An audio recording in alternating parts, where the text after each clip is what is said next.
Hello friends, welcome to Anubha study facts. आज हम बात करेंगे चाइल्ड डेवलपमेंट एंड पेडागोजी में वाइगोत्स्की की।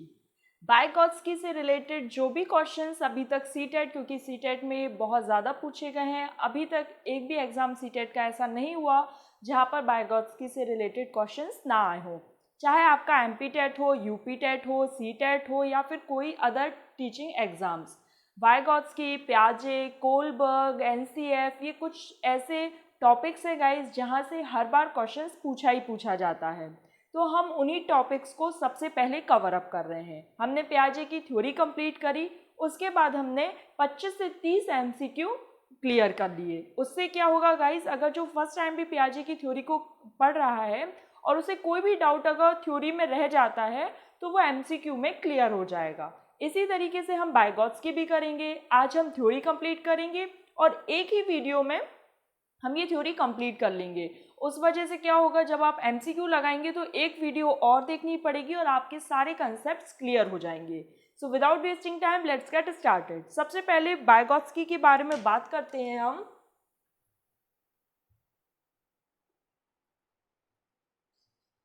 ये क्या है, इनकी कौन सी थ्योरी है? सबसे पहले तो थ्योरी का नाम सोशियो कल्चरल थ्योरी, सामाजिक सांस्कृतिक थ्योरी के बारे में बात की है वाइगोत्स्की ने।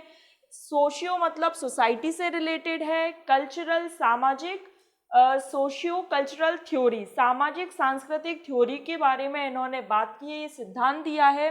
इन्होंने कहा है कि जो बच्चे हैं वो सोशल या सोसाइटी, इसका सोशल से आप समझ सकते हैं, सोशियो मतलब सोसाइटी के थ्रू, मतलब सोसाइटी में जो लोग हैं, सबसे पहले आपका होम मतलब फैमिली हो गया, फिर आपके नेबर्स हो गए, फिर आपके स्कूल में जाएंगे तो पीयर्स, टीचर्स। इस तरीके से बच्चा जो है वो सोसाइटी से इंटरेक्शन करके सीखता है। सोसाइटी में जो लोग हैं उनके साथ इंटरेक्शन करके सोसाइटी के जो रूल्स, वैल्यूज़, नॉर्म्स हैं उनको सीखता है। और पियाजे ने क्या कहा था कि जो बच्चा है वो खुद ज्ञान का निर्माण करता है और वो जो जिस सराउंडिंग्स में, जिस पर्यावरण में वो रह रहा है उसी के थ्रू चीज़ें सीखता है। तो इनकी जो थ्योरी है वो थोड़ी सी अलग है। इन्होंने क्या कहा है, बच्चा सोसाइटी के थ्रू सीखता है, वहाँ पर जिस तरीके से उसके नॉर्म्स, वैल्यूज़ हैं उसको सीखता है। इसमें ये बात आप याद रख सकते हैं कि जब बच्चा अपने घर से निकलता है तो वो सोसाइटी में अपने आप को एक्सप्लोर करता है और सोसाइटी से इंटरेक्शन करके, यहाँ एक वर्ड आएगा इंटरेक्शन, मतलब बातचीत करके, कम्युनिकेट करके बच्चा वैल्यूज, नॉर्म्स को सीखता है। फिर बात करेंगे, इन्होंने क्या है, लैंग्वेज को ज़्यादा जोर दिया है, जबकि पियाजे ने लैंग्वेज पर ज़्यादा जोर नहीं दिया था। इन्होंने कहा है कि जो लैंग्वेज है, मतलब जो भाषा है, वो एज अ टूल की तरह काम करती है। जो भाषा है वो साधन है, किसमें, हमारा जो अपब्रिंगिंग है, हमारे जिस तरीके से जो हम अपने आप को विकसित कर रहे हैं, डेवलप कर रहे हैं, उसमें लैंग्वेज का बहुत बड़ा योगदान है। तो जो वाइगोत्स्की हैं उन्होंने लैंग्वेज को बहुत ज़्यादा इम्पोर्टेंस दी है। इन्होंने स्पीच के बारे में भी बताया है। स्पीच इन्होंने 3 प्रकार की दी है। एक है प्राइवेट स्पीच, एक है सोशल स्पीच, और यहाँ पर मैं गाइस, अगर आपको नहीं दिख रहा है तो इस चीज़ को यहाँ ऊपर भी लिख सकते हैं। एक सेकंड, सबसे पहले यहाँ पर इस तरीके से आप समझ लीजिए। ये जो स्पीच है ये इन्होंने 3 तरीके से दी है, मतलब 3 प्रकार बताए हैं। प्राइवेट स्पीच क्या है गाइस, इनको बस थोड़ा सा समझने की ज़रूरत है कि किस तरीके से क्या कहलाती है। जो प्राइवेट स्पीच होती है गाइस वो क्या कहलाती है, जैसे एक एग्जांपल लेते हैं। प्राइवेट स्पीच मतलब अपने आप में बोलना। तो आपने देखा है कि जब जो ऑनलाइन क्लासेस होती हैं, सपोज ये है, तो यहाँ पर कोई बच्चे तो होते नहीं हैं, बस एक सामने कैमरा होता है, वाइट बोर्ड, मार्कर और हम खुद होते हैं, और हम यहाँ पर जो कैमरा है उससे ही बात कर रहे होते हैं। लेकिन जब आप अपने लैपटॉप, पीसी या फिर मोबाइल में जब ये वीडियोस देखते हैं तो आपको ऐसा लगता है कि जो टीचर है या जो पर्सन है वो आपके साथ इंटरेक्ट कर रहा है, मतलब आपके साथ बातचीत कर रहा है। लेकिन जो व्यक्ति, जैसे अभी मैं बोल रही हूँ, मेरे सामने कोई नहीं है, मतलब मैं प्राइवेट स्पीच कर रही हूँ, मतलब मैं अपने आप में ही बोल रही हूँ। ये एक जस्ट एग्जाम्पल था गाइज आप लोगों को समझाने के लिए। आई होप इससे आप समझ पाएँ। जो सोशल स्पीच है, सोशल स्पीच मतलब सोसाइटी में बात करना। सोसाइटी में बात करना मतलब लोगों के साथ बातचीत करना, चाहे वो आपका फैमिली मेम्बर हो, सिबलिंग्स हो, पेरेंट्स हो, नेबर्स हो, टीचर्स हो, पीयर्स हो, कोई भी हो। यहाँ पर आप किसी दूसरे व्यक्ति से अगर बात कर रहे हैं तो वो सोशल स्पीच है। थर्ड आएगा इनर स्पीच। इनर स्पीच मतलब क्या होता है गाइस, अपने ही मन में बात करना। जैसे कि अभी मैंने कुछ बोल दिया, अब वो आप में से किसी को सुनाई नहीं आया होगा, that is called inner speech. कितनी बार ऐसा होता है कि हम इनर स्पीच करते हैं। प्राइवेट स्पीच का एक और एग्जांपल याद आ रहा है गाइस, जैसे कि जब हम अपने आप को बूस्ट या फिर मोटिवेट करने की कोशिश करते हैं तो हम अपना ही नाम लेकर बोलते हैं। बहुत सारे लोगों में रहता है, नहीं अनुभा तुम्हें ऐसा करना है, नहीं तुम्हें सुबह जल्दी उठना है, चलो अनुभा ये तुम कर सकती हो, yes you can do it Anubha. तो लोग अपना ही नाम लेकर खुद से ही खुद को मोटिवेट करने की कोशिश करते हैं, तो ये प्राइवेट स्पीच हो गई। लेकिन जब हम अपने फ्रेंड्स, फैमिली, पीयर्स, सिबलिंग्स के साथ बातचीत कर रहे हैं, that is called social speech. And third है अपने ही मन में बात करना, किसी दूसरे को कुछ सुनाई नहीं आएगा, that is called inner speech. तो ये वाइगोत्स्की के द्वारा जो स्पीच है, इन्होंने लैंग्वेज को बहुत बड़ा रोल कहा है। और जो प्राइवेट स्पीच है, कौन सी स्पीच, जो प्राइवेट स्पीच है उसे तुलना की गई है ईगोसेंट्रिक स्पीच से। ईगोसेंट्रिक स्पीच से। ईगोसेंट्रिक स्पीच किसके द्वारा दी गई थी, तो पियाजे के द्वारा। अब ये किस प्रकार से तुलना की गई ये समझ लेते हैं। प्राइवेट स्पीच में जो वाइगोत्स्की है वो ये बोलते हैं कि जो बच्चा है वो खुद से ही बोलेगा, और ईगोसेंट्रिक स्पीच में भी पियाजे ने कहा था ये खुद से ही बोलता है। लेकिन ईगोसेंट्रिक स्पीच को पियाजे के द्वारा इतना ज़्यादा इम्पोर्टेंस नहीं दी गई थी। क्यों? क्योंकि उन्होंने लैंग्वेज स्पीच पर इतना ज़्यादा मतलब उसका महत्व नहीं बताया था। लेकिन वाइगोत्स्की ने लैंग्वेज पर ही पूरा कंसेप्ट बताया है, लैंग्वेज एज अ टूल बताई है, लैंग्वेज एक साधन है बच्चे के आगे विकास के लिए। तो ये चीज़ जो प्राइवेट स्पीच वाइगोत्स्की के द्वारा दी गई उसका बहुत बड़ा योगदान बताया है। उसके बाद अब हम कुछ की पॉइंट्स पढ़ते हैं। उसके बाद जो वाइगोत्स्की हैं गाइज, उनको सोशल कंस्ट्रक्टिविस्ट कहते हैं। Social constructivist. सोशल मतलब सोसाइटी, कंस्ट्रक्टिविस्ट मतलब हमने बताया था रचनावादी, मतलब a child can construct through society. और रेडिकल कंस्ट्रक्टिविस्ट, अगर गाइज आपने पियाजे की थ्योरी पढ़ी है तो आपको पता होगा रेडिकल कंस्ट्रक्टिविस्ट किसे कहते हैं।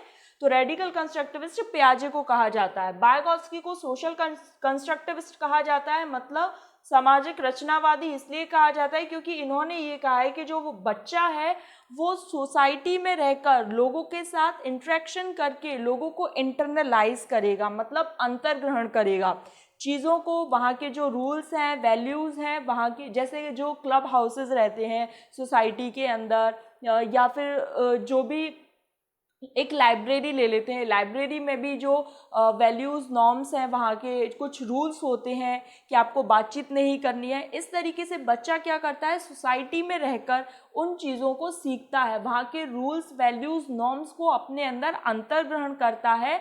तो वाइगोत्स्की ये कहते हैं कि जो बच्चा है वो सोसाइटी में रहकर चीज़ों को सीखेगा, अकेले वो नहीं सीख सकता।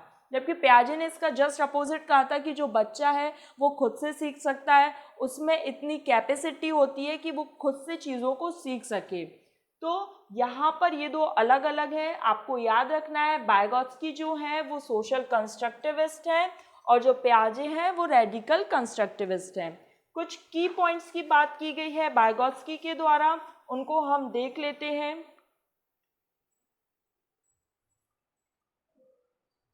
क्या क्या बातें की गई है, इन्होंने बताया है स्कैफोल्डिंग। स्कैफोल्डिंग मतलब जिसे हम हिंदी में मचान कहेंगे, इसका है टेम्परेरी स्ट्रक्चर ऑफ हेल्प।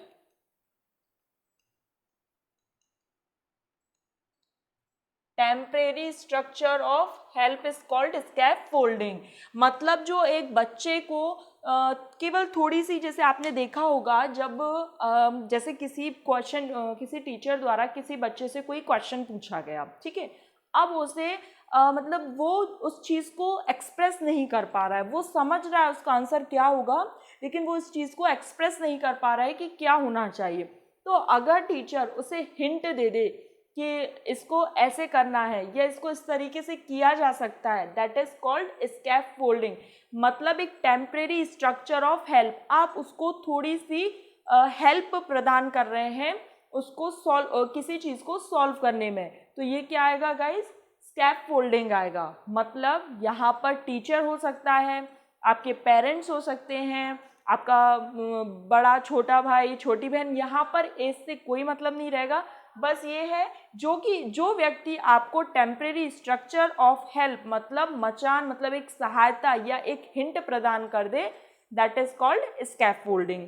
दूसरा उन्होंने बताया था जोन ऑफ प्रॉक्सिमल डिस्टल, मतलब जो समीपस्थ क्षेत्र होता है, समीपस्थ जो विकास का क्षेत्र है, जोन ऑफ प्रॉक्सिमल डेवलपमेंट, संभावित विकास का क्षेत्र। गाइस मैं कोशिश करूंगी कि यहाँ पर हम दोनों लैंग्वेज का यूज़ करें ताकि जो दोनों मीडियम के स्टूडेंट्स रहेंगे इंग्लिश हिंदी, उनको कोई प्रॉब्लम ना हो पाए, ठीक है। अब हम जोन ऑफ प्रॉक्सिमल डेवलपमेंट समझने की कोशिश करते हैं। तो गाइस देखिए यहाँ पर ये बच्चा है, ये चाइल्ड है, ठीक है, और ये किसी भी क्वेश्चन को, किसी भी प्रॉब्लम को, किसी भी सम को यहाँ तक सॉल्व कर सकता है। ये इसका रीच पॉइंट है, मतलब यहाँ तक ये बिना किसी के हेल्प के पहुँच गया, ठीक। इसका दायरा कहाँ तक है गाइस, इसको एक राउंड सर्कल कर लेते हैं, यहाँ तक ये विदाउट हेल्प ये पहुँच गया, ठीक है। अब यहाँ तक तो ये खुद से पहुँच गया, अब इसे जाना कहाँ तक है, यहाँ तक उसे जाना है, मतलब यहाँ पर उसकी पूरी प्रॉब्लम जो है वो यहाँ सॉल्व हो जाएगी। तो जो टेम्परेरी स्ट्रक्चर ऑफ हेल्प है वो यहाँ पर प्रदान की गई बाय MKO। MKO अभी हम इसी के बाद जस्ट देखेंगे। MKO मतलब मोर नॉलेजेबल अदर, ये किसी के द्वारा यहाँ पर उसका टीचर हो सकता है, पेरेंट्स हो सकते हैं, सिबलिंग्स हो सकता है, छोटा बड़ा भाई बहन हो सकता है, एज से यहाँ पर कोई मतलब नहीं है। तो जो बच्चा है वो खुद से कहाँ तक पहुँच पा रहा है and with the help of MKO वो कहाँ तक पहुँच पा रहा है, वो जो क्षेत्र है वो कहलाएगा ZPD। समझ रहे हैं गाइज आप लोग, क्या है, एक बच्चा है वो खुद से कहाँ तक पहुँच सकता है और MKO की हेल्प से वो उस प्रॉब्लम को सॉल्व कर सकता है, मतलब इसका जो हाईएस्ट रीच है वो यहाँ तक है। अब इसके आगे चाहे आप उसको हेल्प दे दो, चाहे MKO उसकी मदद कर दे, अब वो इससे आगे नहीं बढ़ सकता। एक एग्जाम्पल ले लेते हैं, जैसे 5th क्लास का कोई स्टूडेंट है, तो अगर आपने उसको 5th का ही कोई क्वेश्चन दिया, मतलब 5th क्लास का जो स्टूडेंट है उसको 5th क्लास का ही एक मैथ्स का सम सॉल्व करने के लिए दिया, ठीक है। अब वो आधा सॉल्व करके अटक गया वो बच्चा, मतलब अब वो सॉल्व नहीं कर पा रहा है, लेकिन उसकी टीचर ने उसको थोड़ी सी हिंट दी, मतलब temporary structure of help that is called scaffolding प्रदान की, तो अब वो बच्चा उस जो सम है उसको सॉल्व कर पाएगा, बहुत इजीली सॉल्व कर लेगा, ठीक है। फिर उसके बाद बात आई कि जो 5th क्लास का जो स्टूडेंट था उसको 8th क्लास का सम दे दिया गया। अब गाइस आप खुद सोचिए क्या वो सॉल्व कर पाएगा, अगर कर भी पाएगा तो बहुत रेयर केस में और बहुत कम बच्चे हैं, एक नॉर्मल एक एवरेज बच्चा है, तो क्या वो उस क्वेश्चन या उस सम को सॉल्व कर पाएगा, नहीं। अगर कर भी पाएगा तो थोड़ा बहुत कर पाएगा, लेकिन एमक्यू की मदद के बाद भी, एमक्यू मतलब जो मोर नॉलेजेबल अदर है, उसको उसका चाहे कोई टीचर उसकी कितनी भी हेल्प कर दे, 5th क्लास का स्टूडेंट 10th क्लास के या 8th क्लास के सम को कंप्लीटली तो सॉल्व नहीं कर लेगा ना।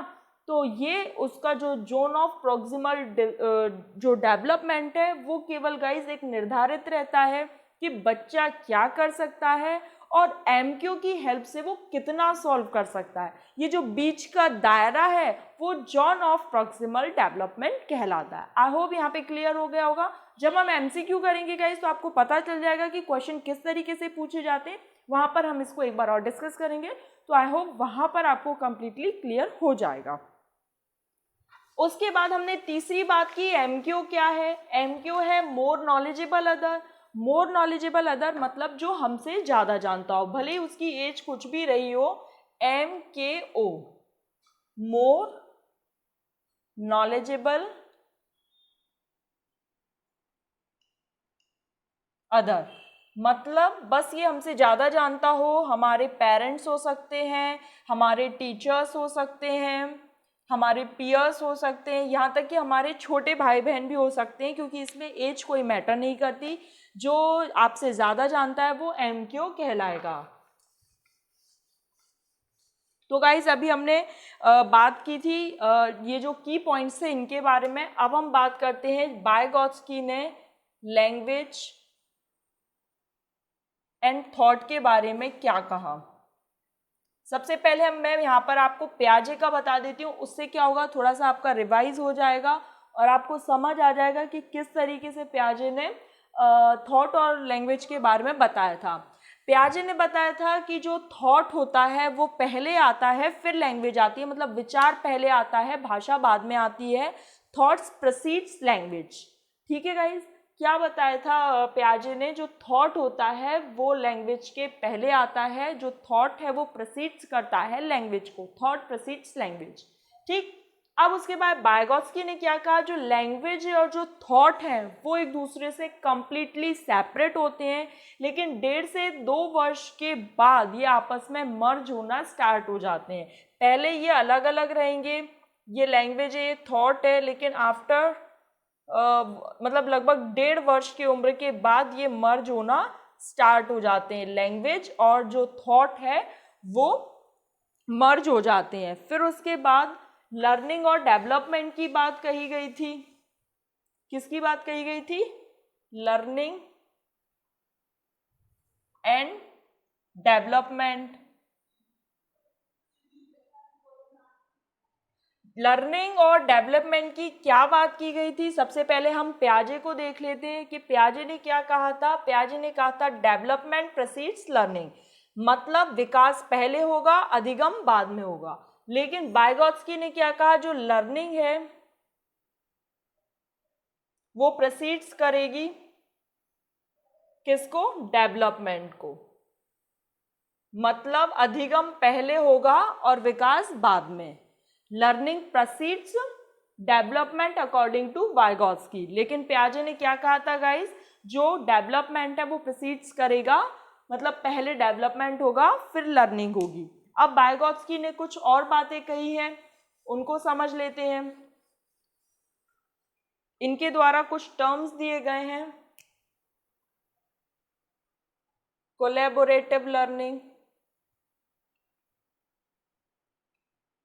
कोऑपरेटिव लर्निंग,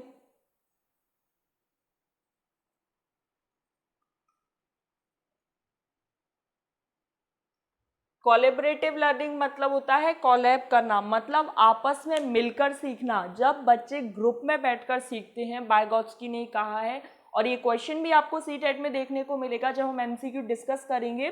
तो जो कोलैबोरेटिव लर्निंग है, मतलब जो बच्चे हैं वो मिलकर सीखते हैं, आपस में एक दूसरे से ग्रुप में सीखते हैं, ग्रुप में ज़्यादा सीखते हैं इंडिविजुअल की अपेक्षा। तो जो कोलैबोरेटिव और कोऑपरेटिव मतलब कोऑपरेट करना, एक दूसरे की सहायता करना, कब कर पाओगे आप? जब आप एक ग्रुप में सीखोगे। तो वाइगोत्स्की ने क्या कहा है, जो कोऑपरेटिव लर्निंग है और जो कोलैबोरेटिव लर्निंग है, बच्चा उसमें ज़्यादा सीखता है। फिर है एक तीसरा word, peer tutoring. Peer tutoring क्या होता है गाइज? पीयर मतलब जो एक ही क्लास में पढ़ रहे होते हैं, सहपाठी जिन्हें हम कहते हैं। तो जो पीयर ट्यूटरिंग है मतलब एक स्टूडेंट दूसरे स्टूडेंट को चीज़ें समझा रहा है, पढ़ा रहा है, एक्सप्लेन कर रहा है। फिर एक होती है रेसिप्रोकल टीचिंग।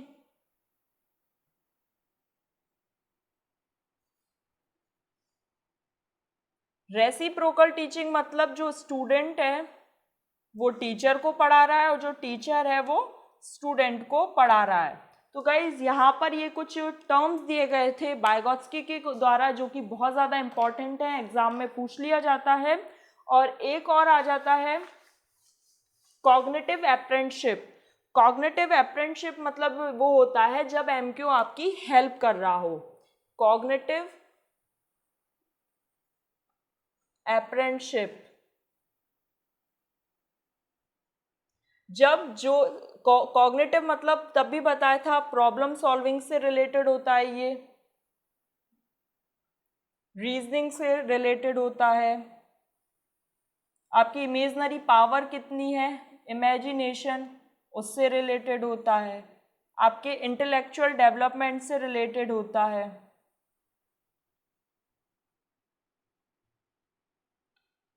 मतलब ये संज्ञान का विकास कहलाता है, बुद्धि का विकास कहलाता है। तो जो कॉग्निटिव अप्रेंटिसशिप है मतलब एक जो व्यक्ति है या एमक्यू है वो कितनी हेल्प कर रहा है आपको, आपको कोई प्रॉब्लम को सॉल्व करने में, किसी चीज़ को समझाने में, वो क्या कहलाता है? कॉग्निटिव अप्रेंटिसशिप कहलाता है। अब गाइज यहाँ पर वाइगोत्स्की से रिलेटेड ऑलमोस्ट सारे फैक्ट्स डिस्कस हो गए हैं। अब हम एक क्विक रिवीजन कर लेते हैं जो कि हम हर थ्योरी के बात करते हैं। जो वाइगोत्स्की है वो क्या है? सोशल कंस्ट्रक्टिविस्ट हैं। सोशियो कल्चरल थ्योरी इनके द्वारा दी गई है। सोसाइटी से इंट्रैक्शन करके बच्चा सीखता है, वहाँ के रूल्स, वैल्यूज, नॉर्म्स को वो सोसाइटी से इंट्रैक्शन करके ही सीखता है। लैंग्वेज को इन्होंने ज़्यादा इंपॉर्टेंस दी। इन्होंने कहा लैंग्वेज एज अ टूल काम करती है, मतलब जो लैंग्वेज है वो एक साधन के रूप में काम करेगी और जो बच्चा है वो लैंग्वेज का उपयोग करके ही आपस में इंट्रैक्शन करेगा। इन्होंने स्पीच दी 3 तरह की, प्राइवेट, सोशल और इनर। प्राइवेट मतलब खुद से ही बात कर रहे हैं आप बोल बोल कर, और सोशल मतलब आप दूसरे से कम्युनिकेट कर रहे हैं, और इनर मतलब आप मन में ही अंदर बोल रहे हैं। प्राइवेट स्पीच मतलब निजी भाषा होती है जिसे हम हिंदी, बिल्कुल शुद्ध हिंदी में बड़बड़ाना कहते हैं। जो लोग बड़बड़ाते हैं, बहुत लोग ऐसे भी अपने आप को बूस्ट करते हैं, yes you can do it, तुम कर सकते हो, चलो करो, उठो जल्दी, मतलब बहुत सारी चीज़ें रहती हैं जो हम प्राइवेट स्पीच में यूज़ करते हैं। सोशल स्पीच जब हम अपने friends, family members, siblings, peers, neighbours सबसे जब बात कर रहे होते हैं तो वो आपका सोशल स्पीच हो जाता है। फिर उसके बाद जो इनर स्पीच है, जैसे अभी मैंने कुछ बोल भी दिया हो तो आप लोगों को सुनाई नहीं आएगा, that is called inner speech. फिर लैंग्वेज और थॉट की बात आई तो उन्होंने कहा 1.5 साल से पहले जो थॉट और जो लैंग्वेज होते हैं वो सेपरेट होते हैं, लेकिन 1.5 वर्ष बाद वो मर्ज हो जाते हैं। फिर उसके बाद उन्होंने लर्निंग और डेवलपमेंट की बात की तो उन्होंने कहा भी लर्निंग पहले होगी और डेवलपमेंट बाद में होगा, लर्निंग प्रोसीड्स डेवलपमेंट। लेकिन पियाजे ने क्या कहा था कि जो डेवलपमेंट है वो प्रोसीड करता है लर्निंग को। तो 2 अलग अलग बातें हैं, पियाजे और वाइगोत्स्की को आप मिलाइएगा मत। आप बार बार ये थ्योरी कीजिए, 1-2 बार जब आप वीडियो को देखेंगे, एमसीक्यूज करेंगे तो होपफुली आप सॉल्व कर लेंगे। फिर उसके बाद उन्होंने कुछ की पॉइंट्स दिए, जैसे स्कैप फोल्डिंग हो गया। स्कैप फोल्डिंग मतलब टेम्परेरी स्ट्रक्चर ऑफ हेल्प हो गई, किसी को भी एक हिंट देना, बिल्कुल शुद्ध भाषा में मचान होता है, किसी को किसी चीज़ के लिए थोड़ी सी हिंट देना, दैट इज कॉल्ड क्या हो गया आपका? स्कैप फोल्डिंग हो गया। जॉन ऑफ प्रॉक्सिमल जो डेवलपमेंट है वो क्या है? मतलब बच्चा खुद से यहाँ तक पहुँच सकता था और एमक्यू की हेल्प से वो यहाँ तक पहुँच गया। तो ये जो दायरा है ये जेडपीडी है, समीपस्थ विकास का क्षेत्र है। फिर उसके बाद तीसरी बात करी हमने तो एमक्यू क्या है? तो एमक्यू मोर नॉलेजेबल अदर है, जो हमसे ज़्यादा जानता हो, पेरेंट्स, टीचर, इवन हमारे छोटे भाई बहन, वो भी एमक्यू बन सकते हैं। फिर कुछ और पॉइंट्स बताए इन्होंने, कोलैबोरेटिव लर्निंग, कोऑपरेटिव लर्निंग, मतलब बच्चा एक ग्रुप में ज़्यादा अच्छे से सीख सकता है। लोगों के साथ इंटरेक्शन, यहाँ पर मेन मुद्दा इनका लोगों के साथ इंटरेक्शन का, ये सोसाइटी में लोगों के साथ इंटरेक्शन करके उस वहाँ के रूल्स वैल्यूज़ को वो इंटरनलाइज करेगा, अंतर्ग्रहण करेगा। तो कोलैबोरेटिव लर्निंग में भी ये होगा कि जो बच्चा है वो वहाँ के रूल्स वैल्यूज़ को, या जब वो साथ में पढ़ रहा है तो उनको आपस में सहयोग करने की भावना, एक दूसरे को एक्सप्लेन करने की जो प्रोसेस है वो अच्छे से समझ आएगी। फिर उसके बाद पीयर ट्यूटरिंग, मतलब पीयर मतलब जो सहपाठी, जो बच्चे हमारे साथ हमारी ही क्लास में पढ़ रहे हैं, वो आपस में एक दूसरे को पढ़ा रहे हैं, एक दूसरे की हेल्प कर रहे हैं। इससे क्या होता है, एक तो मदद करने की भावना जागृत हो जाती है। उसके बाद एक आता है रेसिप्रोकल टीचिंग, मतलब एक टीचर स्टूडेंट को तो पढ़ाते हैं लेकिन एक स्टूडेंट भी टीचर को कुछ समझा सकता है, ये रेसिप्रोकल टीचिंग है। कॉग्निटिव अप्रेंटिसशिप, मतलब जो एमक्यू है वो आपको किसी प्रॉब्लम को सॉल्व करने में आपकी हेल्प कर रहा है। तो गाइज ये जो टॉपिक है वो टीचिंग एग्जाम्स में जितने भी अभी हमारे एग्जाम्स होते हैं, आपका एनवीएस हुआ, केवीएस हुआ, DSSB, सीटेट, एमपीटेट, यूपीटेट जैसे कई टीचिंग एग्जाम्स में ये कुछ टॉपिक ऐसे इंपॉर्टेंट हैं जिन मतलब यहाँ से तो क्वेश्चन बनते ही बनते हैं। अभी तक एक भी एग्जाम ऐसा नहीं गया है कि भाई यहाँ से क्वेश्चन ना बन रहे हो। तो ये बहुत ज़्यादा इंपॉर्टेंट टॉपिक है गाइज। अगर वीडियो आपको पसंद आए तो लाइक करना, शेयर करना और चैनल को सब्सक्राइब कर देना अगर आप चैनल पर नए हैं, और पुराने हैं तो बेल आइकन प्रेस कर देना। उससे जब भी मैं न्यू वीडियो अपलोड करूँगी तो उसका नोटिफिकेशन सबसे पहले आप लोगों के पास पहुँचेगा। Thanks for watching this video.